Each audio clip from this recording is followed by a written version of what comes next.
the introduction. Go away, Ling Dao, Wang Sanghao. I'm delighted to be here this evening to give this invited discourse on a Zoo of Galaxies, Xingxi Zongdongyuan. Martha did a fantastic introduction mentioning many of my affiliations, but I just also wanted to thank the Leverhulme Trust for funding me as an early career fellow at the University of Portsmouth, and the Royal Astronomical Society for supporting my attendance at this meeting, and also the Group Foundation just for funding the IAU fellowships for junior astronomers, which was really instrumental in my move to Portsmouth.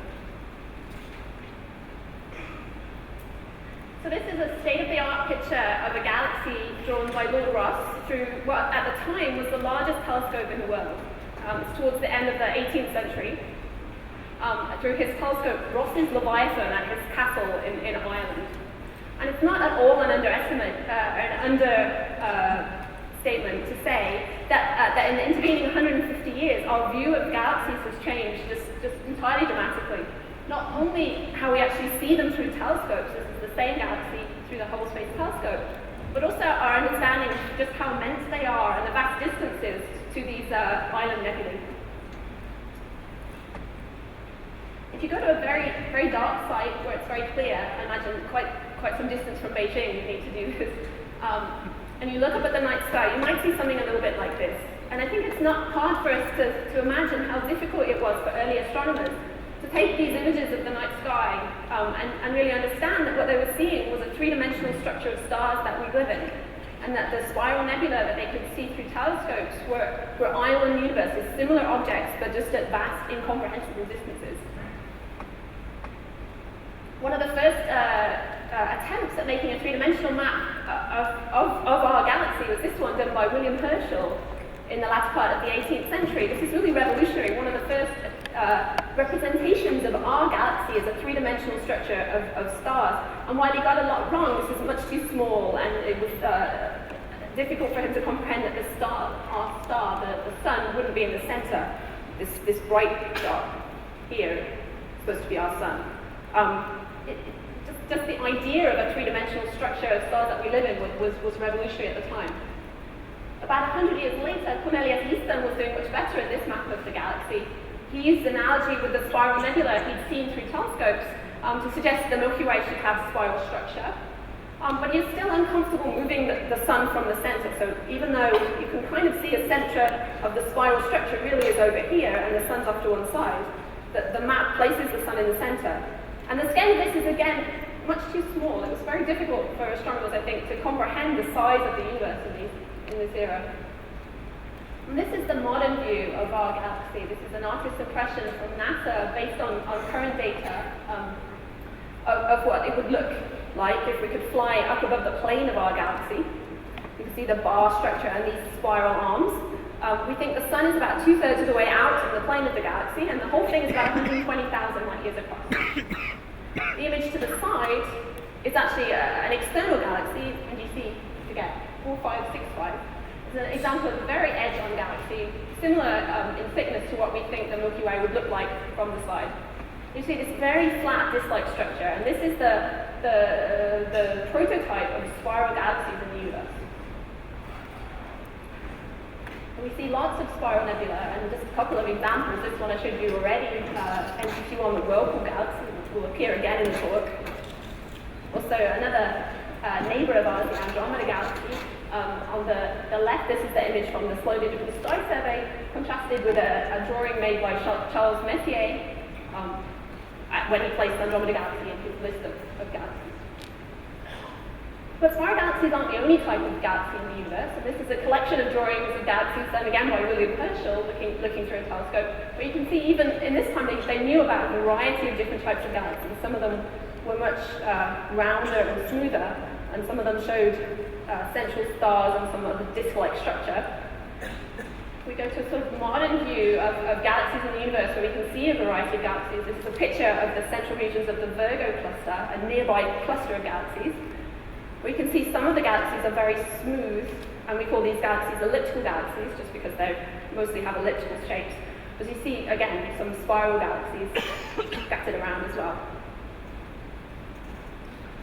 So as astronomers, we like to try to understand what we see, and the natural question to ask is, what are these? What are these spiral nebulae? What are these objects? And many astronomers ask this question, and one of the ways scientists address trying to understand what a set of objects are is to provide classifications, or to develop a classification scheme. Many astronomers in the early part of the 20th century developed classification schemes, but perhaps the most famous is Edwin Hubble. And here's some images of Edwin Hubble looking through his telescope at this point, doing some classifications there. Here he is doing his classifications on this kind of image, negative images of galaxies. I think this might be his handwriting, which is pretty cool. Here's an illustration of the Hubble sequence that he developed, or a version of the Hubble sequence that he developed. And what Edwin Hubble did was split the galaxies into these two basic types. The elliptical galaxies and the spiral galaxies look very different. He placed the elliptical galaxies on the left-hand side of the classification, ordered by how round they are.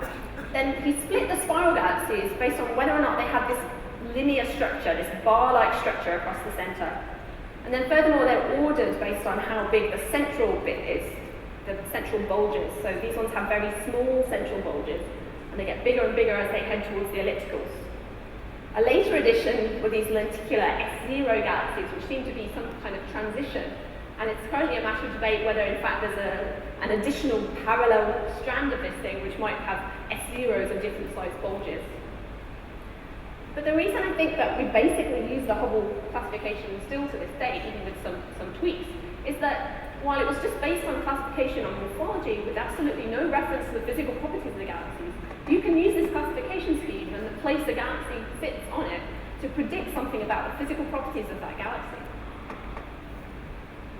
So the elliptical galaxies are some of the most massive galaxies in the universe. In fact, the most massive galaxies in the universe are giant elliptical galaxies at the centers of clusters. And that's one of the properties that elliptical galaxies have, is that they typically live in clusters of galaxies. They also tend to be much more optically red, which you can see quite nicely, I think, in these beautiful three-color images from the Sloan Digital Sky Survey. And they don't have any much ongoing star formation. They don't have much fuel to make stars. They're not really making stars at any great rate. In contrast, if we go right to the other side of the classification scheme, the spiral galaxies tend to be much lower in mass. They are very optically blue. You can see that, particularly in the outer parts. And they're forming new stars. This is where all the star formation is going on in the universe, particularly in the local universe. And they typically don't live in clusters. You don't find really big spirals forming lots of stars often in a cluster or in a high collection city of galaxies. So I mentioned the optical color, and this comes up a lot actually in my talk. So I wanted to just make sure everyone was on the same page. I realize a lot of you are professional astronomers, but not everyone is. So if you just allow me to talk through why the optical color of a galaxy tells you about the types of stars that are in it.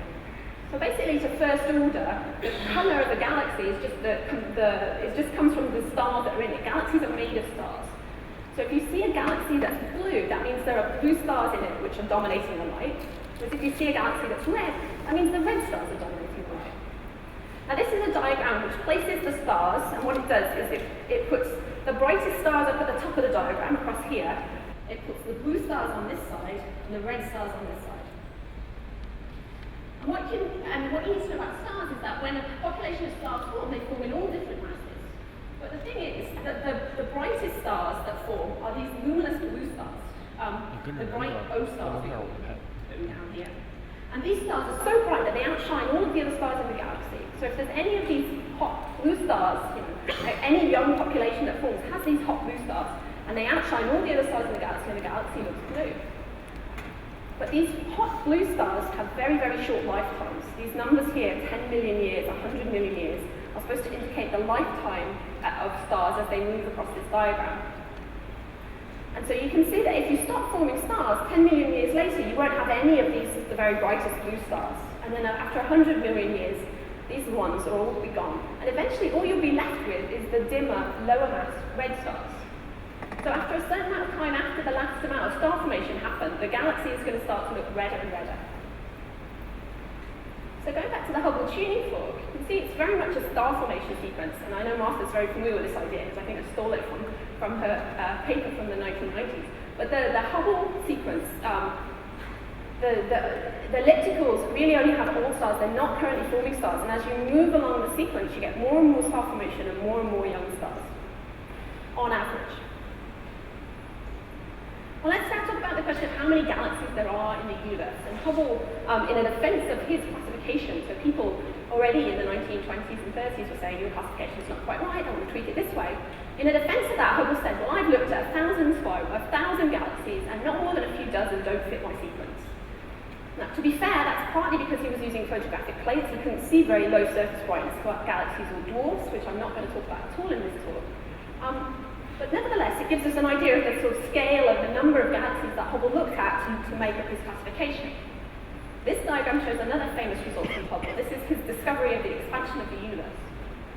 And what Hubble did here was measure the distances to a sample of nearby galaxies using a certain method, and he plotted the distance along the x-axis, and then he measured the apparent recessional velocity of those galaxies, which you can do using the spectra, looking at the shift in the spectral lines that come from specific atoms, the redshift, and he plotted the velocity on this y-axis, and you can see this correlation, which demonstrates that the universe is expanding, but also for extragalactic astronomers is fantastic correlation, because it means that we can use the redshift, or the recessional velocity of a galaxy, which is relatively easy to measure with modern spectrographs. We can use that to give an estimate of the distance to galaxies. It's still the case today that we only have these distances measured for a few thousand nearby galaxies, whereas, as you'll see in a minute, we can measure these velocities for many more. I think what's revolutionary for modern astronomers is that this paradigm-shifting observational result that demonstrated the expansion of the universe was done based on 24 nearby galaxies. Okay, he didn't get the slope quite right, but 50 years later, astronomers at the CFA, John Hooker and Margaret Gower in particular, used the fact that they could use this velocity, recessional velocity, to estimate the distances to galaxies to make one of the first three-dimensional map of the universe. This is the result. They came up with the famous CFA stickman, which shows an overdensity around the Coma cluster and some of the structures there. This result was done with just over 1,000 galaxies. Again, a paradigm-shifting discovery of large-scale structure in the universe with just 1,000 galaxies. These days we need a lot more galaxies, often, to get interesting results, but we have them. This is the same kind of plot, but the modern version. This is 2008. This is the 1 million galaxies in the Sloan Digital Sky Survey main galaxy sample. So again, using the velocities to measure the distances to them, we have 1 million galaxies all across, covering half of the northern hemisphere, the imaging, which we can get physical properties of, and it really revolutionized astronomy. Just to give you an idea of the image quality of the Sloan Digital Sky Survey, there's the Whirlpool galaxy again going by. And this is going to zoom out. The big white dots are masks over nearby stars, and you can see the part of the cloud there, the Great Bear. This is the entirety of the Sloan imaging here. So we have images of galaxies, of up to 1 million galaxies that potentially we can get morphologies for, and all their physical properties. We have redshifts, we have information about the content of these galaxies from the Sloan Digital Sky Survey. So this survey again sort of revolutionized, I would argue, astronomy and was part of an initiation of this sort of statistical method of astronomy, and has made this thing we call the color magnitude diagram the extragalactic astronomer's best friend almost. On a color magnitude diagram, it's a little bit like that diagram I showed you of stars. We're going to plot the galaxies on this diagram. Along the x-axis, we're going to put their size, their magnitude, how bright they are, or we can also use mass. And we put the smaller, or dimmer ones on this side, and the bigger, brighter ones on this side. On the y-axis, we're going to put their optical color. So remember, this has to do, to first order, with the age of the stellar population. If a galaxy is still forming stars, it's going to look blue. Whereas a galaxy that stopped forming stars a few million or a billion years ago is going to be optically red. And what we find is that the spiral galaxies, or we found from Sloan, is that the spiral galaxies form this cloud down here, which we call the blue cloud. They tend to be lower mass and much bluer. And then we have this red sequence, which is largely populated with elliptical or early type galaxies. We end up with this really interesting mass division, where most of the galaxies that are more massive than a certain mass are on the red sequence, and most of the galaxies that are lower mass are on the blue cloud. And this green valley gap in the middle, which is relatively sparse, and that's the cartoon version. This is the actual real data. This is the 1 million galaxies from the Sloan Digital Sky Survey plotted on a color magnitude diagram. And the structure's not quite so easy to see, but you can very clearly see there's a gap between this red sequence and blue cloud.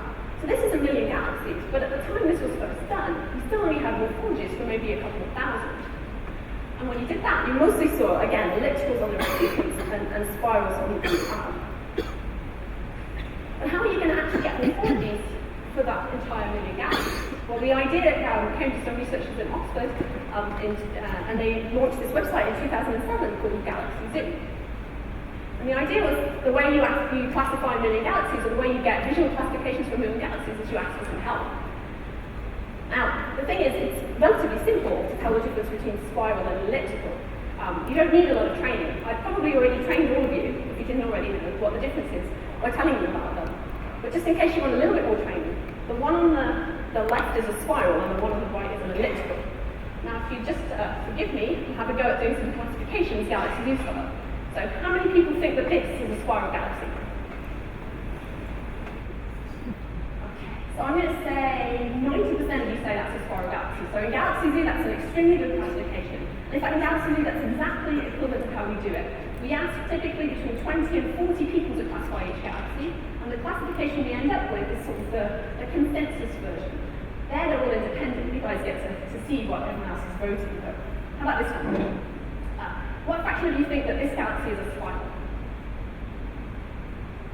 Very good. So 100% elliptical here. So this one with a really good confidence in Galaxy Zoo, you can say is an elliptical galaxy. How about this one? What fraction of you think this is a spiral galaxy?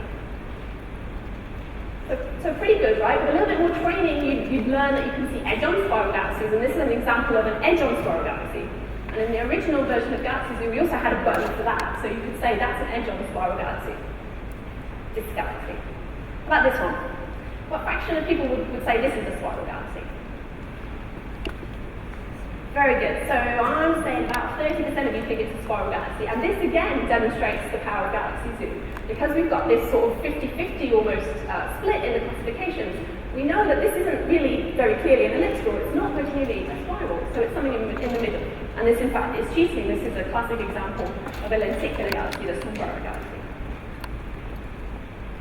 Okay, so back to the colour magnitude diagram, we had this picture where most of the red sequence is these early types and the blue cloud is spirals. And of course, the thing with Galaxy Zoo is that the citizen scientists had no bias that spirals should be blue and ellipticals should be red. And in fact, what they did find was significant populations of significant but relatively rare populations of red spirals and blue ellipticals. In particular, about 20% of spiral galaxies overall are found in the red sequence. And about 10% of elliptical galaxies are found in the blue cloud. I should say the ellipticals are extremely interesting. It's not particularly my area of research, so I'm only going to mention that they exist and then move on to the red spirals, which is where I've spent a lot of my time with the Galaxy Zoo. So here's a picture of a red spiral, bracketed by a blue spiral, a typical blue spiral and a typical red elliptical. You see this is a spiral galaxy with very clear spiral structure. Some of them even have very, very small bulges, but it is optically almost as red as an elliptical galaxy. Specifically, the median colour wouldn't be quite as red as the median colour of ellipticals, but they're definitely shifted into red sequence. We have a series of papers now on red spirals from Galaxy Zoo. For me, red spirals were fascinating because as a graduate student and as an undergraduate, I learned about galaxy evolution, the shift from the blue cloud to the red sequence that we know happens. We see over the history of the universe, the red sequence building up. The way I learned that happened was through these massive mergers of galaxies. So here's some images of galaxies undergoing mergers. Of course, the Whirlpool galaxy is a relatively minor merger, but still pretty significant. Famous Tadpole galaxy and the Antenna galaxy. And these beautiful simulations of galaxies crashing into each other are really fun. Red spirals demonstrate that there's a way, and actually a fairly important way, some work using the Hubble Space Telescope suggests that as many as 60% of galaxies may move through red spiral phase, even if they don't stay there very long, as they move to the red sequence. And it demonstrates there's a way to go from the blue cloud to the red sequence without going through one of these major mergers. You have to retain your spiral structure, but start forming stars. One of the ways you can do that is by getting rid of fuel for star formation. So the fuel for star formation is neutral hydrogen.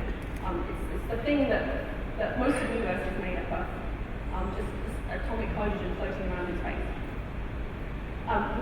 it's been known for quite some time, actually, that if you count the amount of star formation going on in the disk of our galaxy, and then you count the amount of gas floating around that's in the disk of our galaxy, it runs out of fuel really, really quickly, within a million years or so, I think. So the idea has been that there must be this reservoir of gas in the halo of our galaxy that's raining down onto the disk of the galaxy. And one of the proposed mechanisms for how to form red spirals is to shut off that gas supply. Get rid of the gas in the outer halo and then cold gas inflows coming into the galaxy. Shut off that supply and you retain your spiral structure. You stay as a disk galaxy, but you start forming stars and you become red.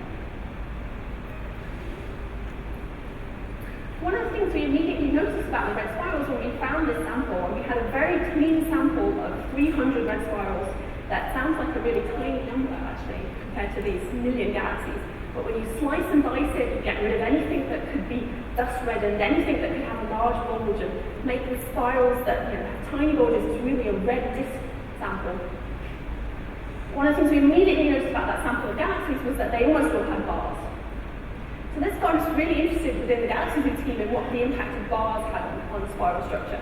Now Hubble obviously thought bars were important because that was his secondary classification, effectively.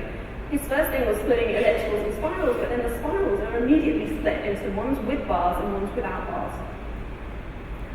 And bars, they really are beautiful structures. And I think I would argue some of the most beautiful images of galaxies that we have are barred galaxies. So on NGC 1300, this is another beautiful example recently taken at the Space Telescope.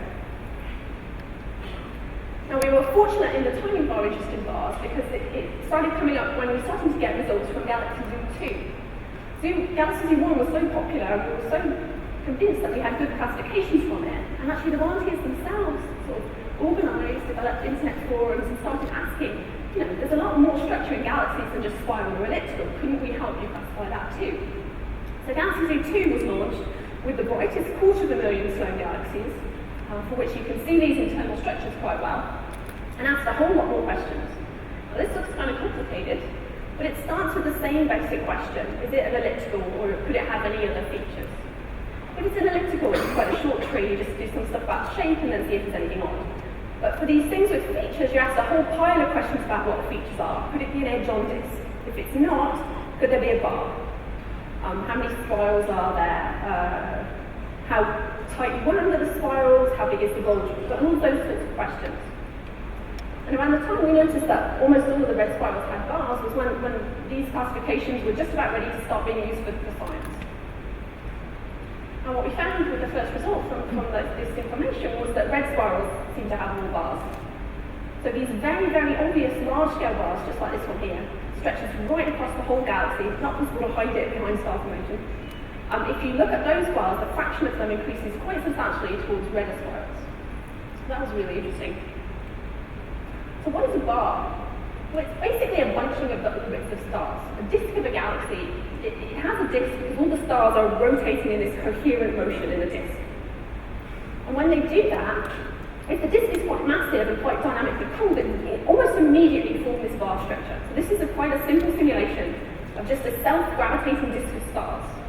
And you see immediately it forms this bar structure just from the bunching of where the stars' orbits go.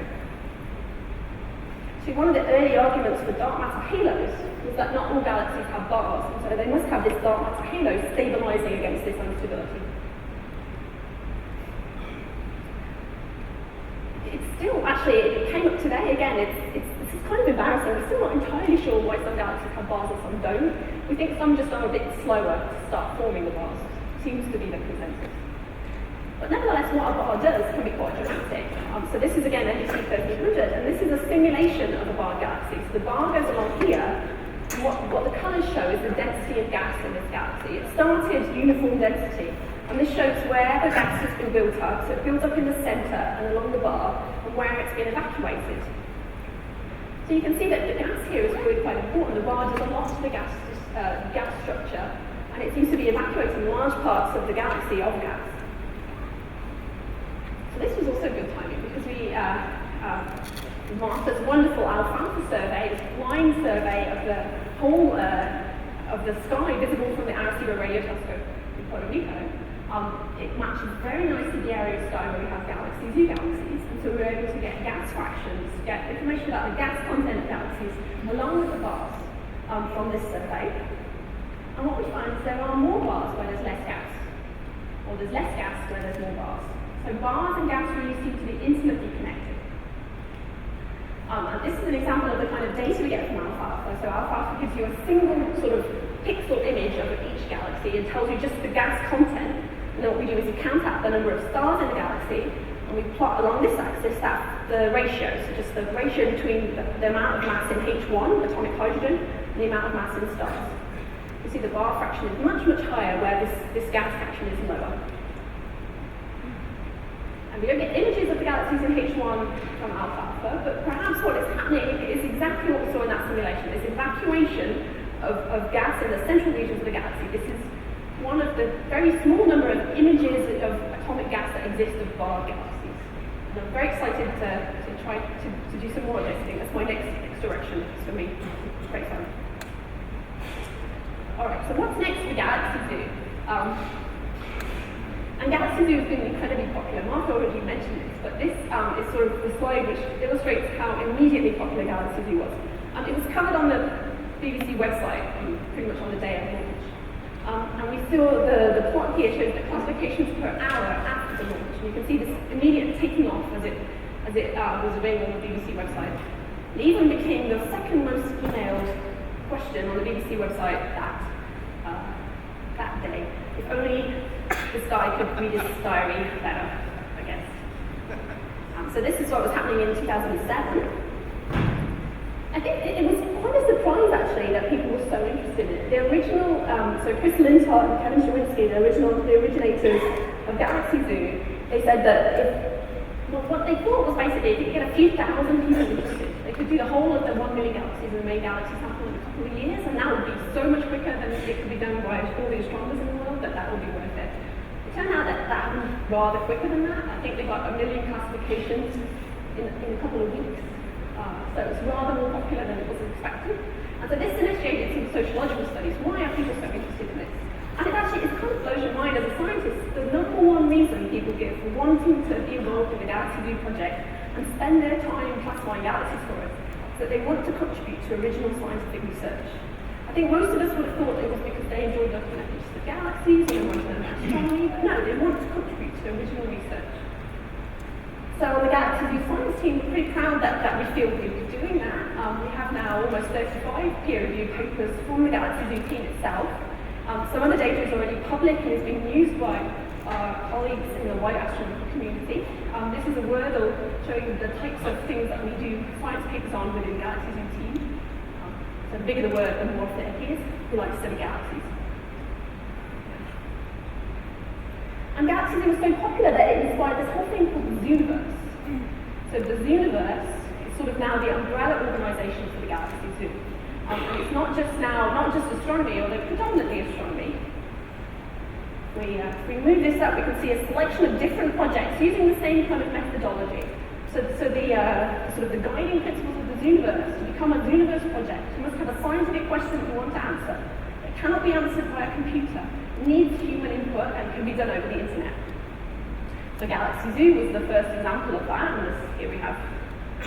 It's still one of the most popular Zooniverse projects, but we also have projects exploring the surface of the moon, looking for explosions on the sun, looking for supernova, and even now some more very popular ones in other areas of science. This is listening to whale song, trying to compare how whales sound in different parts of the world, matching together ancient papyrus. This one's pretty fun. You wrote down what was in the logbooks of some ships from the 19th century, and it answers to climate change data.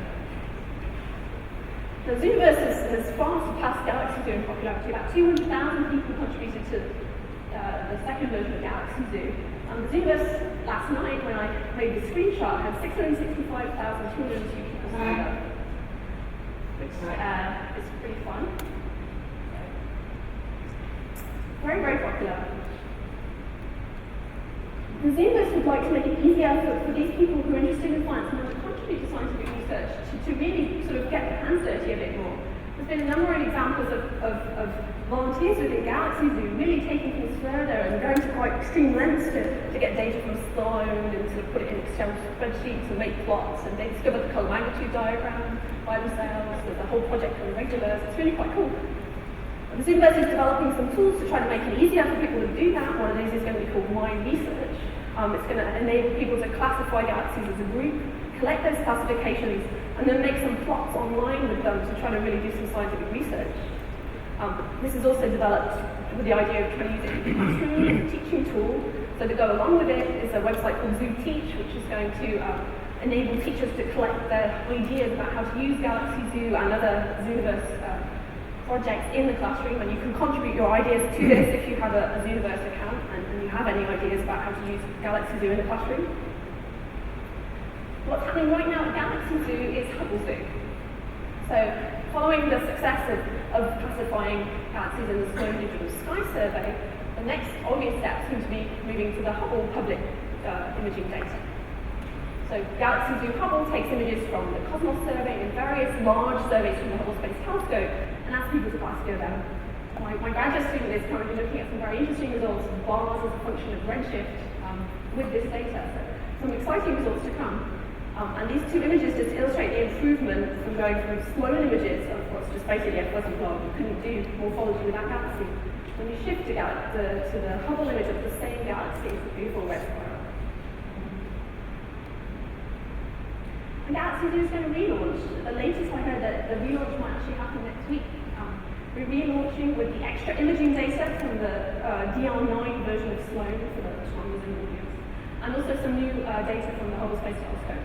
It's also getting a redesign, and it's going to be able to take advantage of some of the new software that's been developed by the Zooniverse software developers that now work in Chicago.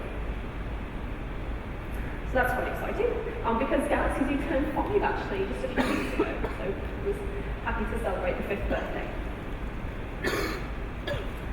And it's exciting to put new images in Galaxy Zoo because one of the other beautiful things about this is you never quite know what you're going to find. One of the most famous results from Galaxy Zoo probably is the discovery of what we call Hani's vulva. I get Dutch as well as Chinese, it's interesting. Anyway, this is the discovery image of Hani's vulva, this blue blob. Other people had actually seen this image before Hani van Arkel, who was a school teacher in Holland, in the Netherlands. But Hani was the first person to comment on it in the Galaxy Zoo forum, and so it became known as Hani's vulva, which means Hani's object in Dutch. And I don't know if Hani is the first school teacher ever in the world to have her discovery image with a Hubble Space Telescope. I suspect that she is. This is the HST image of this cloud of gas, which I think is showing that there was once an active black hole in here, but it's now since switched off and is sort of lighting up this gas cloud.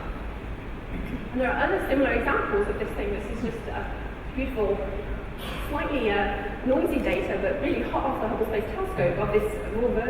It's a small vulva here, and you can see it's a beautiful spirally structure. And this galaxy, I think, is pretty interesting. We've sort of dubbed it the violin clef galaxy. A Galaxy Zoo volunteer was searching through the new Sloan imaging by himself, his name's Bruno, not using Galaxy Zoo, just sort of roaming around in Google Sky or something, and discovered this interesting galaxy that some kind of merger, but it's extremely elongated and extremely red for a merger. It's quite interesting. So who knows what we'll find in the new version of Galaxy Zoo, and it's exciting to look. And of course you can have kind of a lot of fun. If you've got 200,000 people looking at galaxies, you can find some galaxies in interesting shapes.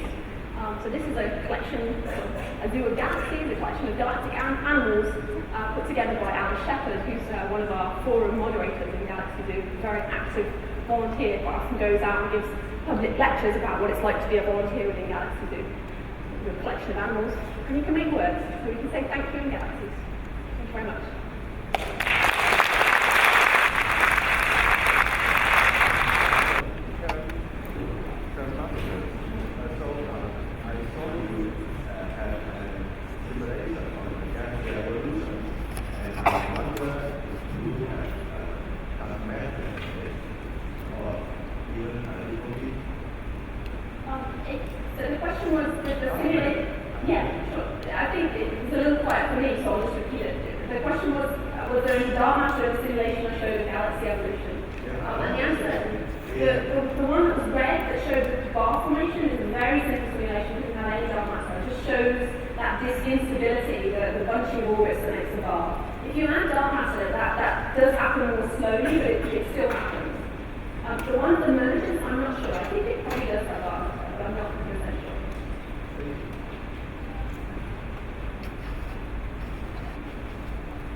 Hello.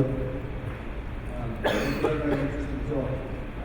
One of the sociological things that came out of Galaxy Zoo was this investigation of what the spirals turn to the left or to the right. So I thought that was fascinating. Would you tell us a little about that?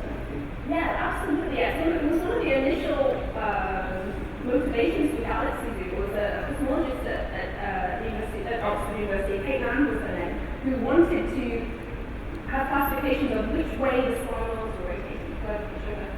Must surely have a digital star galaxies on that. Here's one. Okay, so this galaxy is like an S, right? Whereas some are like a Z. And there have been some claims by a researcher that the universe had a hand in us, that there was an overabundance of galaxies in a certain direction. And for a cosmologist, this shouldn't be true. There should be no handedness in the universe. So Kate wanted to disprove this result, basically. And so one of the original questions in Galaxy Zoo was spiral or elliptical, and then if you said it was a spiral, you had to say which way the spiral arms went. And Kate, I think probably much to her surprise, demonstrated there was a handedness in the results from Galaxy Zoo. There was an overabundance of clockwise. I forget whether it's an S or a Z that's clockwise. And she was like, well, this can't be right. So the beauty of Galaxy Zoo was that we could run a test. So what we did was flip the images and ask exactly the same question on flipped images. And when you do that, you see exactly the same graph. You see an overabundance of exactly the same orientation. So whatever that overabundance is has to do with the way our brains interact with the Galaxy Zoo website and decide which way the spiral arms are going. Now you might think there's one answer. I think certainly this galaxy, as an example of a galaxy where there's one answer. But some have much more flocculent arms and blah blah, and then there's this thing, really interesting psychological thing. I think it's called Leguian's enigma. It's a sequence of concentric circles, and if you see it, if you watch it, you start to see it rotate, even though it's just a sequence of concentric circles. Most people see it rotate clockwise. A few people, who are often left-handed but not always, see it rotate the other way. So there seems to be some kind of psychological thing in our brains that tends to see things oriented in a certain way. And so using this bias control, flipping the images and asking the same question, Kate had a very nice paper in 2008 demonstrating no, there's no handedness in the universe. If you correct for this psychological effect in classifying the orientation of the spiral arms, it just completely disappears. Now, last I heard, there were some psychologists who were really interested in this result and were pursuing it, but I haven't heard any update of that.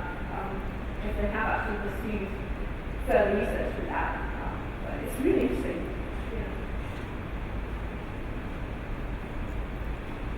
Okay, well, let's thank Karen one more